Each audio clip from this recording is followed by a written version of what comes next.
My most defining characteristic, I mean, you look at me and you know me, it's not that I can grow a chiseled goatee. And it's not that I can grow an unchiseled muffin top. It's that we have 3 children. No applause, that's good. Sometimes I get applause and I assume they've seen some of the footage. So you guys are good folks. And the footage isn't that bad, depending on the angle. The interesting part is we have 3 children, and we had them all before the oldest turned 3. That's the proper response. In college, they go, oh yeah, 3 children, that sounds great. Whoa, that's better. So yeah, you think about it. 3 kids in 3 years. That's 1 goal per period. In hockey, they call that a hat trick. They reward you. And when you have 3 kids in that close proximity, your reward in life is just additional life lessons that you may or may not have got to learn. Now, the first life lesson I want to share is the very common one. Most women are very excited when they first become pregnant. Most women. There are some pregnancies that are due to Jägermeister and poor choices. And no parent wants to get that phone call. Yeah, Mom. It was during spring break. On an unforgettable weekend that I can barely remember. I went to bed with Ryan Gosling and woke up next to Shrek. And the donkey.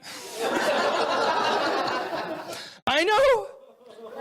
I'm either going to have a hideous ogre or a loudmouth jackass.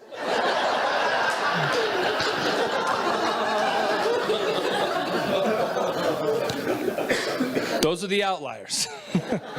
Most women very excited about that pregnancy, and my wife, pep rally excited. She even wore the mini skirt, the sweater, the pom-poms, the high heels, the fishnet socks, You know what? It's not important. Not important. She very excited about that first pregnancy. And a few months later, we had my firstborn son, Zach, and everything was great. And then another life lesson came along. Some people still believe that if you are breastfeeding, you can't become pregnant. Now, this is bullshit.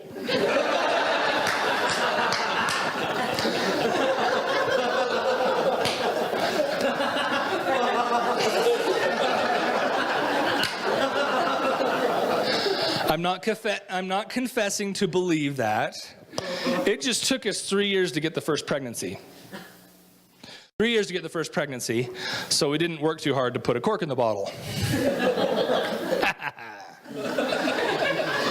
So a few months later, my wife came out of the bathroom and spiked a pregnancy test off my forehead.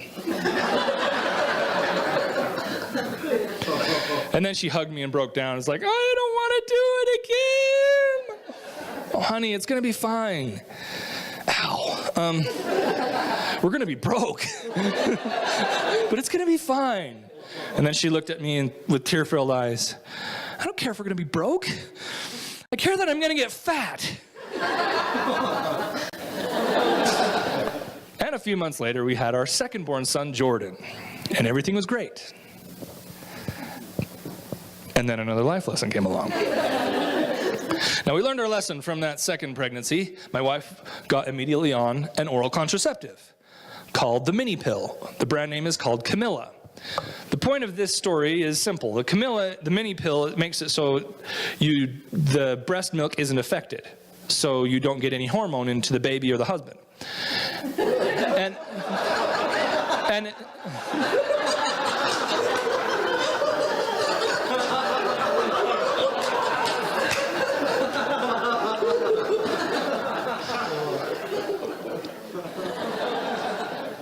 And at the same time, so you can breastfeed and you still have the cork in the bottle, which is something we wanted, which is good. The problem with Camilla is if you stop breastfeeding right now, breastfeeding.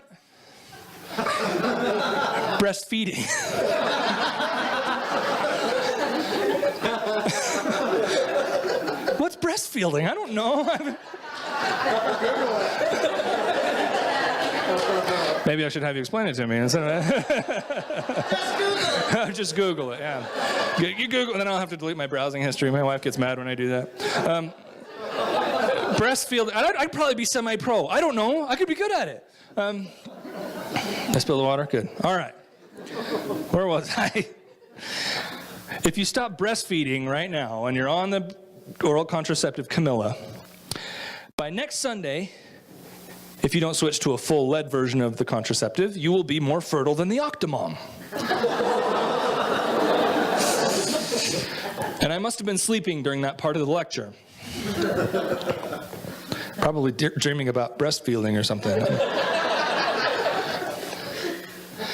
So a few months later, my wife came out of the bathroom again, and I had to dodge 2 pregnancy tests. And then she stood in the middle of the kitchen and pointed to the sky and did the best Zool impression from Ghostbusters I have ever heard. It better be a girl.